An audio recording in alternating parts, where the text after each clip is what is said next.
for joining here today. I'm very happy to present on behalf of the University of Toronto. Just give you a bit of a sense of what we're doing for climate, what we're doing for greenhouse gas reduction, what we're doing for the environment in general.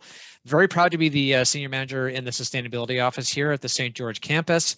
I work directly for my director, Mark Couture, who's the director of energy management and sustainability, and we report directly up to the COO, Ron Supporta, of the University of Toronto Facilities and Services. So we're very proud to talk to you a little bit about today about our plans to significantly and drastically reduce the footprint of the very large campus that U of T is.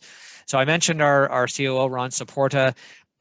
Our carbon and energy master plan, okay, that was developed a number of years ago, is really the sort of the backbone of what we're trying to do here. And we've had a number of different initiatives that have been launched. One is called the Low Carbon Action Plan. I'm going to talk about first.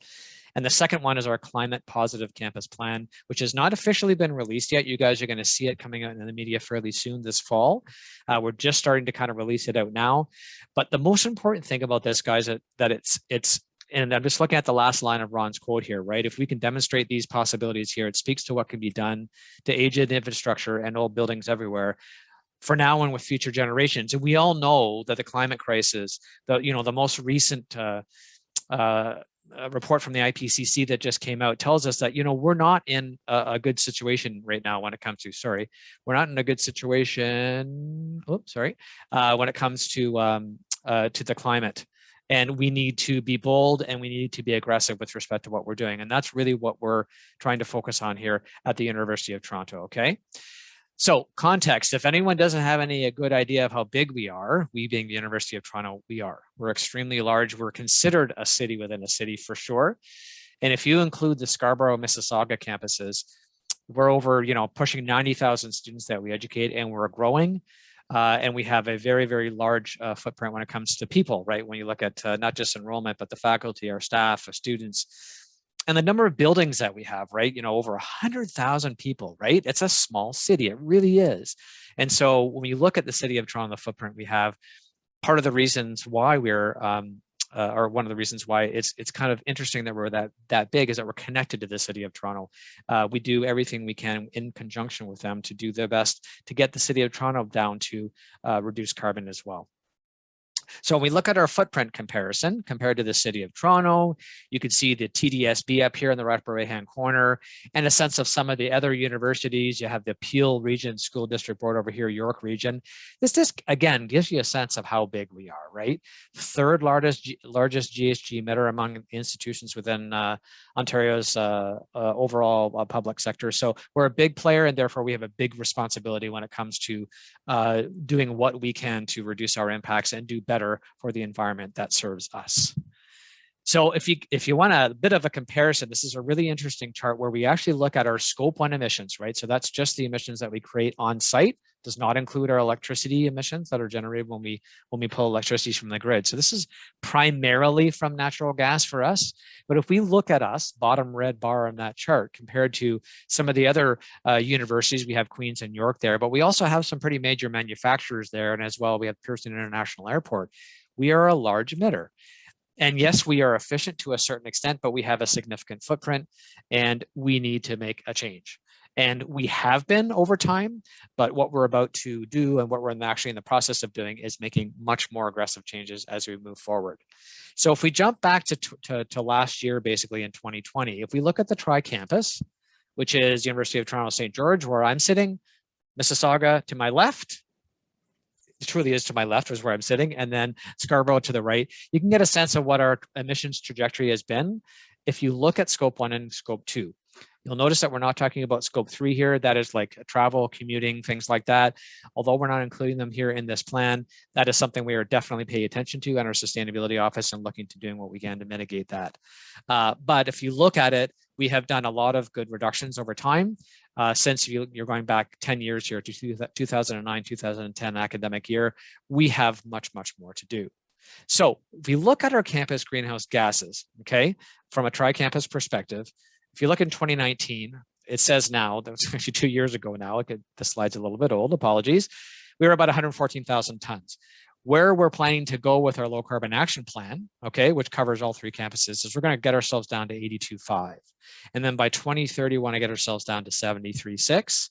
And then our plan with our climate positive, you can see over the right-hand side of this, is to get ourselves to better than 0, in fact, which I'm going to show you in a few slides.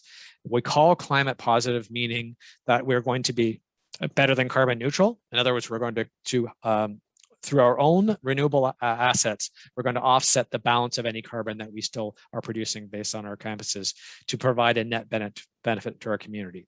So our low carbon action plan takes us from 2019 to 2030 on this slide, down to 73,000. And then we now have a plan to take us all the way down to below 0, which I believe we're going to be the first university to announce that. So what are our principles when we talk about carbon reduction? And by the way, everyone, I'm keeping my eye on the time to make sure you guys have time to answer questions at the end.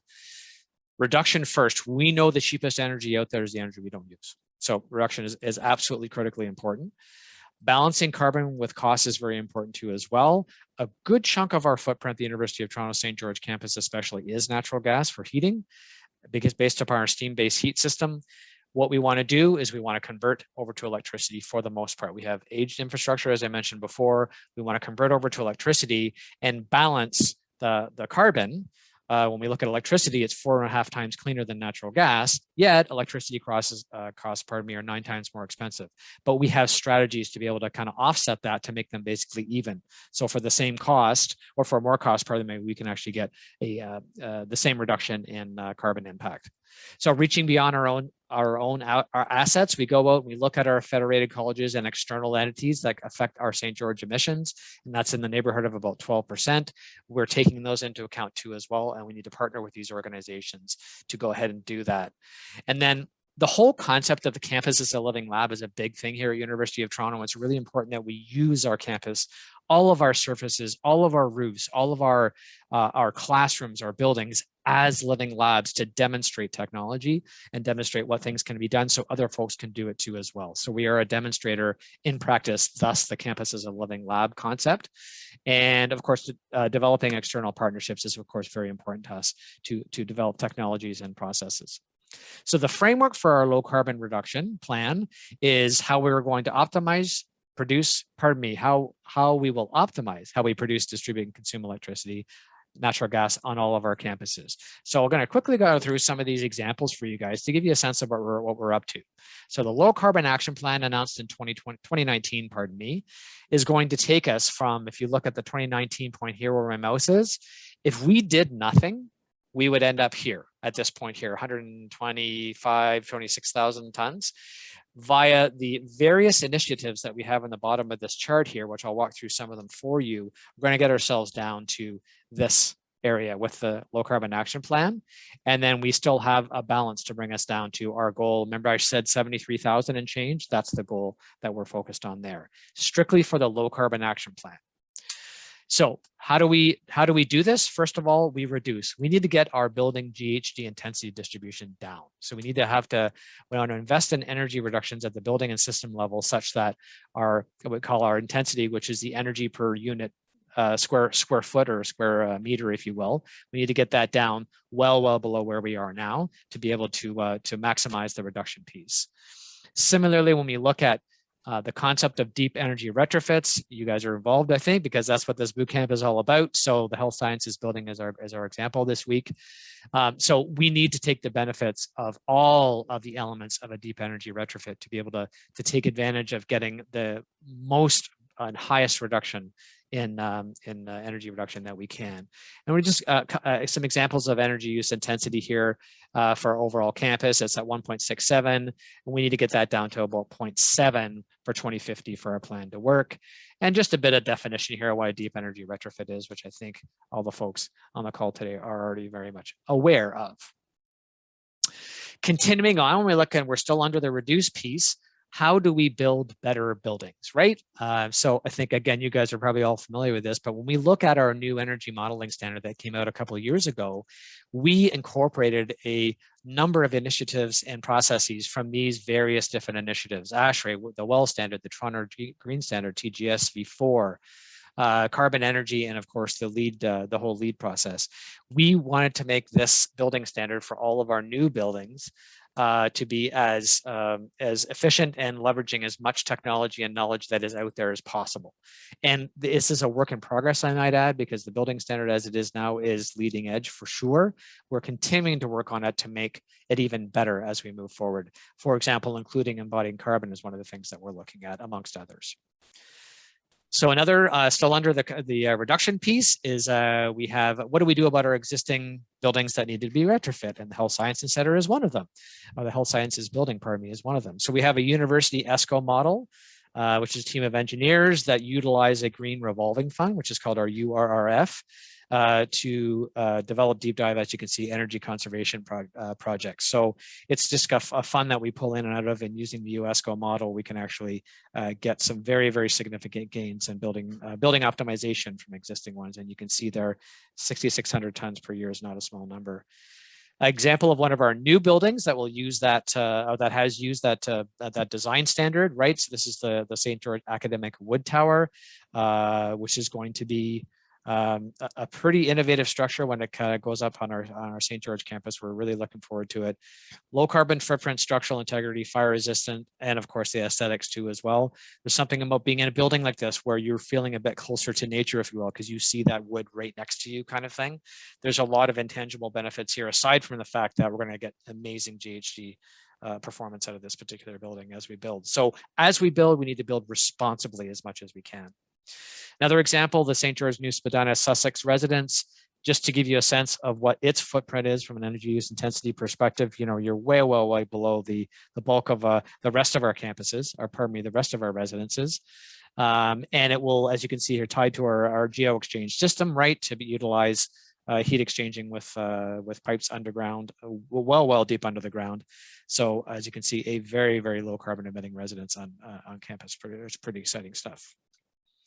Our central plant, so I think everyone has been to U of T, will see a big, massive stack in the center of our campus. That is our major stack that is primarily exuding gases or combustion gases from burning natural gas in our boilers and our CHP. We need to reduce our reliance on fossil fuels. We know that, and that's why we need to go ahead with a massive project of electrifying our central heating plant as much as we can. And one of our projects is actually going to be looking at eliminating 50% of our GHG emissions, as you see in one particular project. 40,000 tons, it's a big number. So converting to low temperature hot water instead of steam, you get compatibility, you get resiliency, you get something that's going to last for much longer in the future, yet still utilizing a sense of our district energy system, which has been around for over 100 years now. Our greenhouse gas retrofit program that was back in 2019 was executed and completed. You can see the projects that we had there: solar, PV, and thermal, high performance steam chiller. We had some back pressure turbine installed, a SOFAME heat recovery system, and a cogen VSD compressors were installed, and upgrades to our building automation system. So again, not a small reduction. We leveraged that particular program to its max to achieve some very good reductions.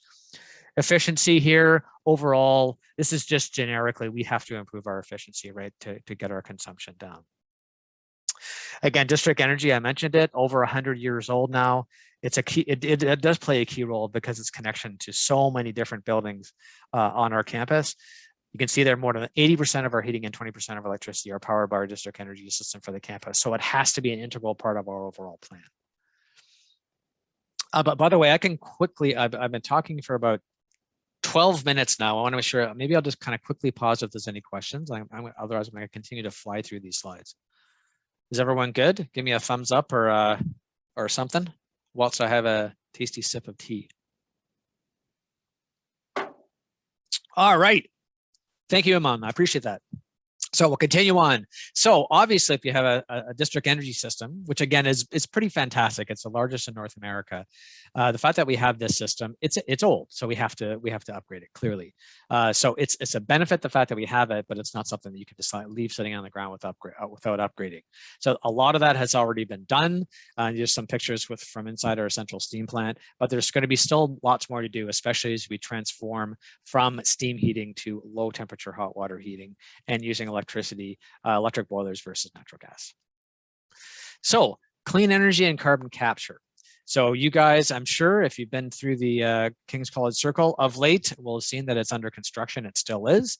Very proud to say that last month, our drilling was complete for our geo-exchange wells that will go half of a CN Tower's depth below the surface to effectively use the Earth as a thermal battery, such that in the summer, all of the heat, especially the heat, for example, that we're experiencing right now, we will store it underground until the winter rolls around, where we're actually going to pull that heat back up and actually heat our buildings. So we're going to cool our buildings in the summer, and we're going to heat our buildings in the winter with that geo-exchange system. It's a very, very large system. It's expensive, but it's also extremely impressive, and it is the way to heat and cool buildings if it is at all possible.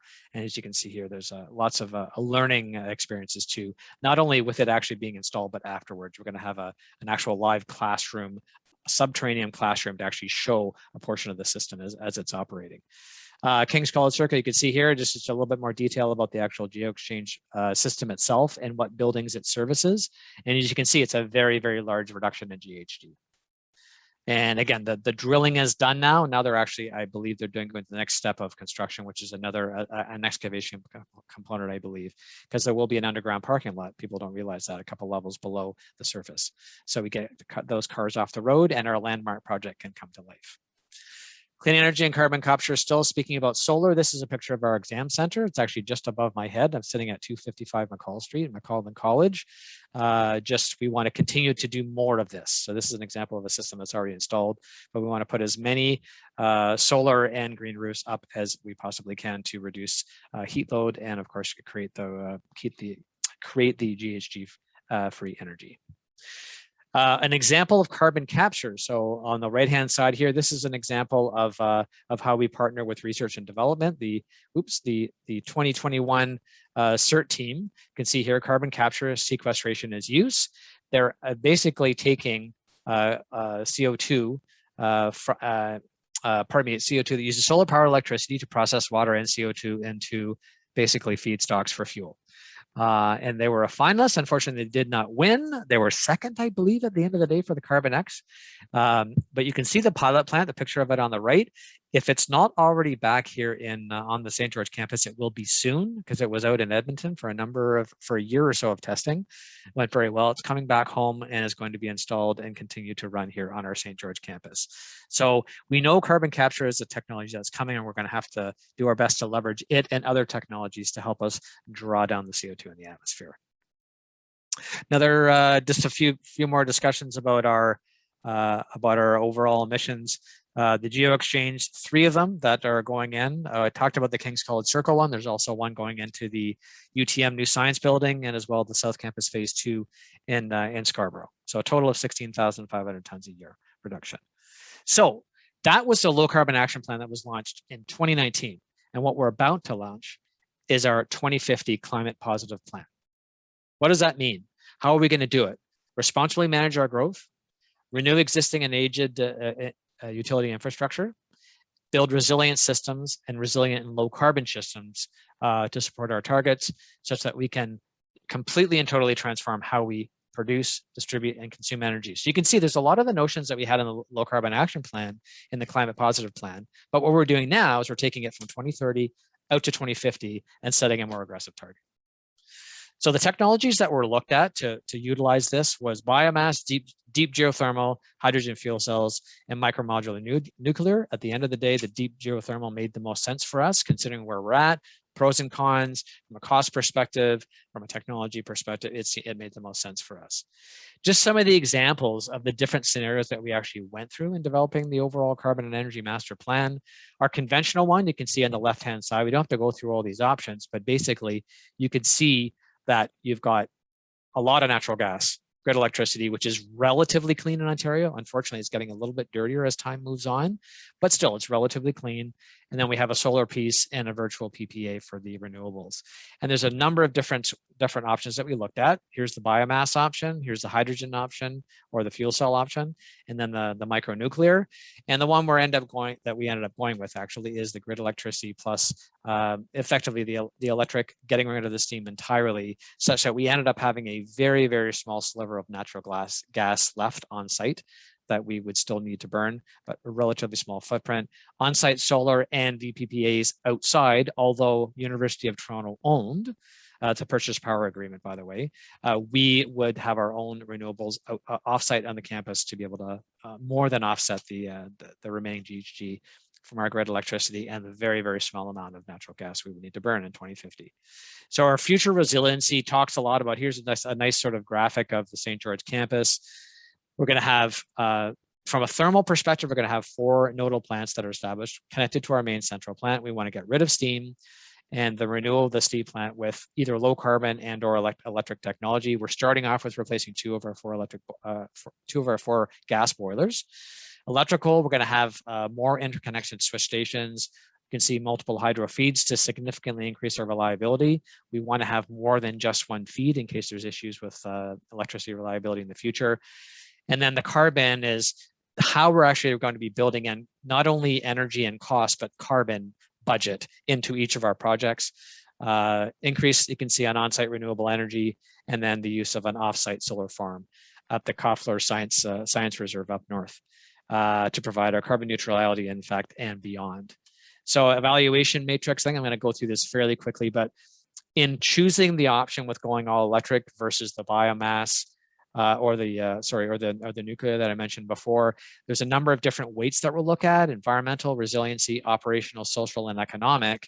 And then from that, at the end of the day, alternative number 1, which is the electric option, ended up being the clear winner when you take everything into account, including the weighting, and taking into account all 4 of these categories. So you can see we're looking at it from a holistic sustainability perspective, not just a reduction in GHG only, or not just a cost perspective. We're looking at it from every single angle, and alternative number 1, the one we chose, won clearly.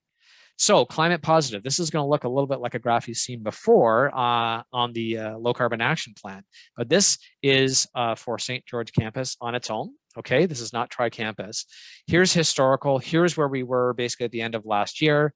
And if we were to do nothing, we would end up here, a big number, as you can clearly see. With all of our initiatives, we're going to take ourselves from 2020 well beyond this 2030 target, which we launched 2 years ago, and take ourselves below carbon neutral.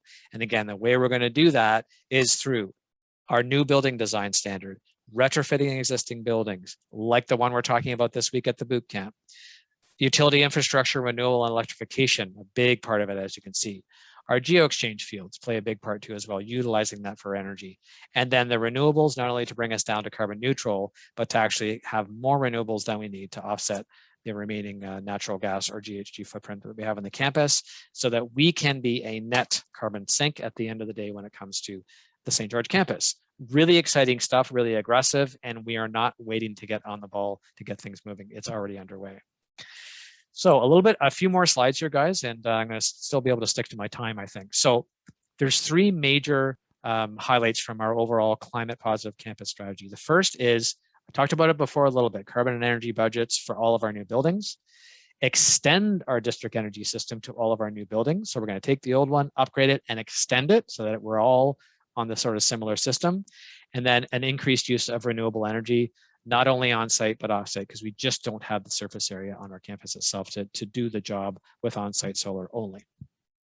We will also renew our infrastructure, again, building on the LCAP, eliminate effectively fossil fuel-based heating as a primary source, getting rid of steam generation altogether, electrification of our central power plant, and significantly reduce our building energy through deep energy retrofits, which I'm sure sounds familiar to everyone on the call. Resilient systems. So this is about resilient low carbon systems. So this is a central power plant here in a graphic, and the nodes that I spoke about before, electricity to heat our campus using technologies as geo-exchange, such as geo-exchange, pardon me. The interconnected nodal plants I spoke about from a thermal perspective and electricity perspective, and that is where you're going to get your increased reliability from a grid perspective. So we will be low carbon, more reliable, more resilient, setting ourselves up for the future, and at the same time being able to continue to build our campus to support the additional learning that's going to happen as time moves forward. And this is an awesome graphic of the King's College Circle geo-exchange. So here you go, 370 boreholes. So these are the boreholes you can see here on the graphic number 2, actual number 1, that's where the holes are. They're basically drilled down about a half a CN tower's depth. The U-shaped pipes are inserted into these holes. And again, as I mentioned before, they take excess heat from the buildings, i.e. now, store it underground. So literally a cavity underground, a thermal battery will actually heat up by somewhere that the natural temperature is about 9 to 10 degrees C underground. At that level, you're going to warm it up to maybe 12, 13, 14 degrees. And then in the winter, you're just going to pull that heat back up again to heat your buildings. It's fantastic and phenomenal that that can actually happen. It's a natural thermal battery. Fascinating stuff. And then it's really quite simple to get the heat up and down using heat pumps. It's basically heat pumps transferring low temperature hot water. That's how it works. And we will have, again, we're going to have this subterranean, as we're calling it, demonstration where you can actually see some of the pipes and the pumps actually operating. So that's a very cool graphic that we're very proud of. Okay, there you go. I stopped and it's 2:41. I think I beat my record. Okay, you guys can clap now if you want or not. Anyway, so that's the presentation, guys. I hope I didn't get first of all, I want to apologize again for my delay, but I hope I went through that not too quickly, but and hopefully that gives you a sense of what we are doing at the university when it comes to taking serious responsibility for our carbon footprint. You know, one other thing I might sort of add on the climate positive side is that one of our key projects that we're actually about to launch, it's called Project 50. It's not official yet, but it's where we're going to be reducing our existing emissions by about a half with a single project. It's a massive undertaking, and we have a number of projects in the list of that particular Project 50. But the reason I wanted to bring up Project 50 is that although we've said we want to become climate positive by 2050, we want to do it sooner if we can. It's not that 2050 is, okay, we're going to get it there, we're not going to do any better than that. We know we need to move quickly. We know that our global temperatures have already risen by 1.1 degrees. So we, as a responsible university, need to show that we can do it so others can do it too as well. So it's important that we lead and walk the talk. So just that's a bit of a caveat to the climate positive plan that, again, you guys will see this coming out in the media in the fall. So now I will shut up for a moment and open the floor for questions.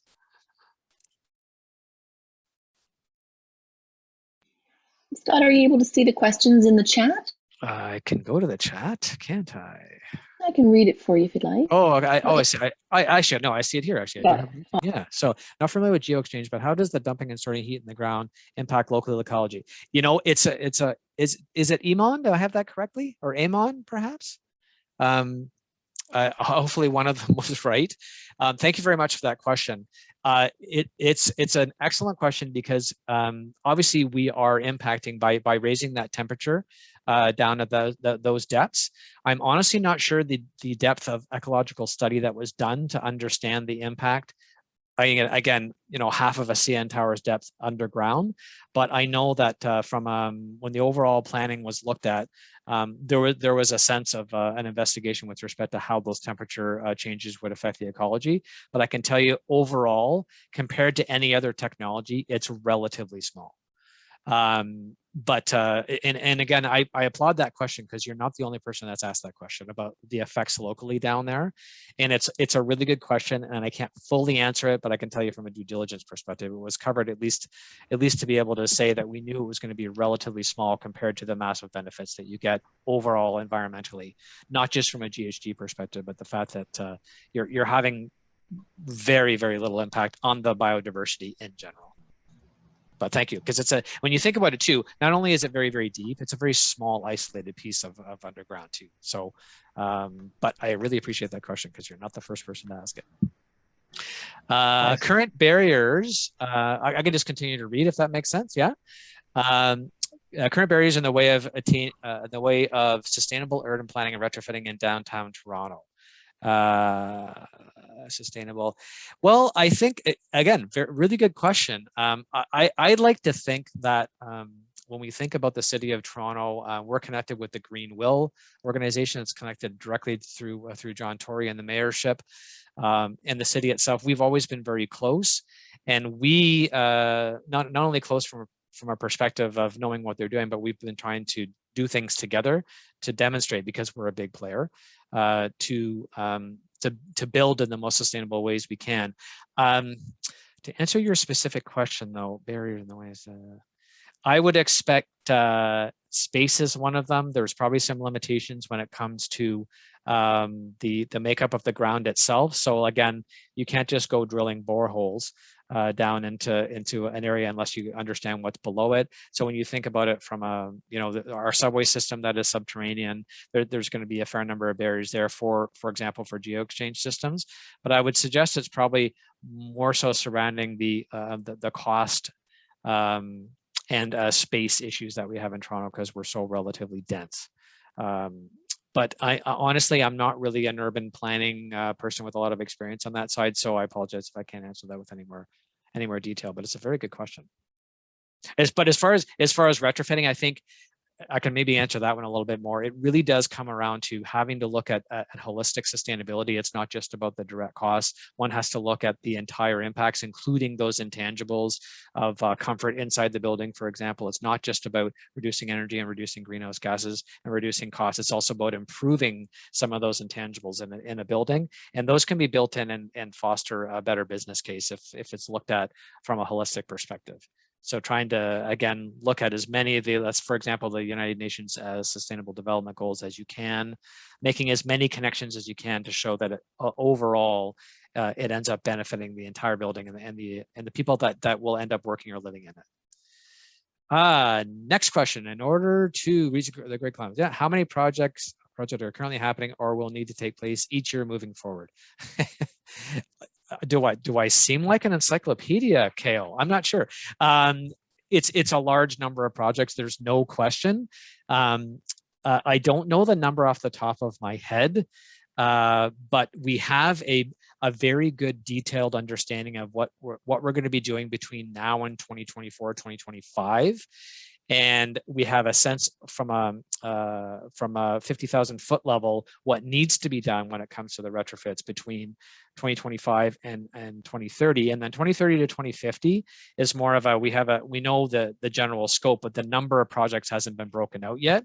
But we know enough detail to know what and how many different buildings and systems need to be affected. So I can't give you a number off the top of my head with respect to how many projects per. I think if my boss was on, Mark Kutcher, he'd probably be able to tell you. But needless to say, we have a pretty good runway in front of us and we understand what we need to do. So the number of projects isn't what is holding us back, if anything is. Let's put it to you that way. And we're also quite well funded too as well, which is good. What lessons do U of T learn from the pandemic period? How quickly can buildings respond to changing occupancy? Yeah, it's funny. One of the things that it depends on the building, right? So this is another reason why deep energy retrofits are so important. So it's not just about changing LED light bulbs, for example. It is about putting control systems in. The building that I sit in has got a lot of building automation in it, such that when people weren't here, the lights were just automatically out and the setback temperatures were set automatically. Not all buildings are necessarily set up that way. There was certainly an opportunity space during the pandemic, I think, where some of our buildings weren't as automated as they'd like to be. But that all COVID did was just give us a bit of a lens into the future where the opportunity lies. And we know we're not perfect. But there's no question there is room for improvement. Some buildings are great and some buildings are not so great just because of their age or they just haven't had a chance to be retrofitted yet. So, so part of your last question there is it easy to shut things down. It really does depend on the building, very much so. Andy, you mentioned that U of T is working towards creating a living lab. What design decisions does this plan have that will help facilitate this goal? What we try to do with any of our projects is to try to get students involved from a living lab perspective in any of our initiatives, and that includes projects that are part of Climate Positive, the Low Carbon Action Plan, or as I mentioned, Project 50. So what we're trying to do is put in living lab projects or getting students involved, not only in doing research and investigation for us on particular topics. So for example, in ENV 461 this year, in case anyone is interested, we're looking at scope 3 emissions. We're looking at the Sustainable Development Goals as they apply to buildings. We're looking at commuting habits, for example, as a number of different projects. They're research, right? And we need to understand those numbers, but we also want to get students more involved in the actual construction, actually being involved in helping us with respect to making these projects get delivered. And that's something that we're working on. So the answer to your question is multifaceted. I think I answered the question half decently, I hope. Design decisions, yeah. So by the way, you guys are great with your questions, I have to say. So thank you, Andy. So far, thank you, Andy, Carrie, Shireen, Kale, and then the ones above. Oh, I want to make sure I thank everybody. Hold on. Then Carrie again, Iman, Jen. Okay, cool. And Bettina, of course, at the start. So next question from Bomani. So GeoExchange, insulating the vertical portions and closing the borehole excavation volume, too cost prohibitive and are technically too challenged to implement. It's a good question, Bomani. I am not as familiar as I would like to be with respect to the actual boreholes themselves and the insulation side. And it's funny you asked the question though. My mind went to the actual well itself. So when you get to the bottom of the well where we actually have the thermal battery itself, when you think about it, the ground is the insulation, yet the ground is the battery itself too as well. So you'd think that the temperature would just sort of naturally dissipate and it wouldn't stay in the in that particular area. So who knows? But as far as the tubes themselves, yeah, I'm not sure, and I don't know, Bonnie, if you can confirm that they actually weren't insulated, but clearly I think perhaps the ground itself is enough of an insulator that it doesn't make any sense to put any extra insulation on, would be my guess. Especially when you get to, down to a certain level, the temperature is extremely consistent in the ground when you get a certain depth below the surface. So hopefully I answered that question. And again, if I can't answer some of these questions to the great technical ability that maybe I should be, I'm relatively new to the office. I come from the aviation industry and I'm not a building expert yet. I work in the sustainability office, which is more around the lines of sustainable change programs and education and getting folks involved in providing them tools to live and conduct themselves more sustainably, no matter what they do. That's kind of our focus area in the office. But I'm definitely strongly linked as well to our energy side, where Mark is our director, and all of our energy projects and all of these retrofits and such come out of the overall facilities and services organization. So I will jump ahead 1 year from now, and if you're asking me the same questions, I think I'll be able to give you more detailed answers, but I apologize. And did I miss any questions? I think I got them all in the chat.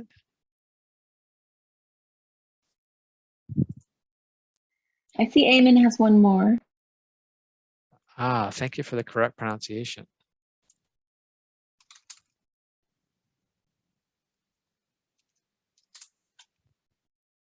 Okay, livability for students to help reduce students could be funded. Yes. So that's all revolving around, there's two initiatives actually, Eamon, that we're focusing there. So the commuting to and living on campus. So for example, things like temperature settings and residences and things like that. So there's two major programs that students will get involved with. The first program that's going to be launched in the fall is called our Sustainable Change Programs, and one of them is Sustainable Residences. And in that, individuals and the residence floors themselves, or an entire residence, can actually get certified to be much more sustainable in the way they live within the residence itself. And we have a graded program where we go from bronze, silver, gold, platinum levels. And we've been developing that over the last year. And that is going to be launched as one of our 5 sustainable change programs that are going to be launched on the campus at St. George campus. And in fact, they're going to be rolled out to Mississauga and Scarborough as well in the months that follow. We also have sustainable labs, sustainable offices, sustainable courses, and sustainable events. And all revolve around what you're asking here. So it's not just about commuting, walking and biking and such, but it's about everything else that surrounds that. So we're trying to utilize programs like the Sustainable Change programs to not only educate, but get folks to understand what they can do to make a difference. And even, I'll give you one of the examples. On the resident survey, it says set points for winter and summer for your air conditioning or your heating. Reversed, of course, and we provide optimum settings for those. In a lot of cases, the students and or let's say Dons will go through that survey and say, well, I don't have access to a thermostat, so I can't adjust that. But the fact that you as a student have actually read it and know that, hey, 25 is an optimum summer temperature and 20 is an optimum winter temperature, the fact that you know that by reading through the survey We've done that. You have that knowledge in your head, and you can take that home wherever else you go and understand that's a good temperature, right? And we put a fair amount of time into figure out what those two numbers are. So we want to make it simple and easy to use, and yet kind of provide that education and tools for you to use. So that's just a couple examples of what we're trying to provide students on campus with out of the sustainability office, but there's going to be much more. We're working on a circular campus program. We're redoing our green ambassadors program. We're calling it sustainability ambassadors. So there's a lot of good work that's starting. Our office has been rebuilding itself for the last 6 months, and we will continue to do so. So we're excited to have the students back on the campus. I hope I answered the question. Increase course offered online to reduce GHG. Yeah, it's interesting. There's been some analysis done. I'm trying to remember the project that we're doing, the CLL project that we're doing now is it's actually student commuting habits has been modeled already, but it's faculty and staff that has not, I believe. So we're going to do that sort of analysis through a Campus as a Living Lab project in the fall. But I think the way, I don't know if it's strictly from a GHG perspective, but I think as a result of COVID, I think we are all learning that it makes sense to have a mix. And I think we all know too at the same time that there's distinct and inclusive value of learning in the class. So we don't want to take that away either. So there's a bit of a fine balance there.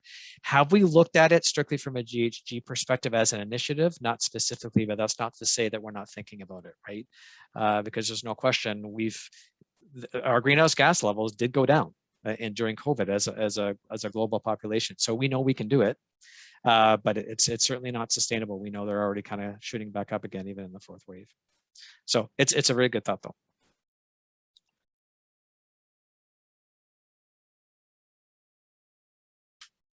Biking is a great way to get to work, by the way. So is TTC.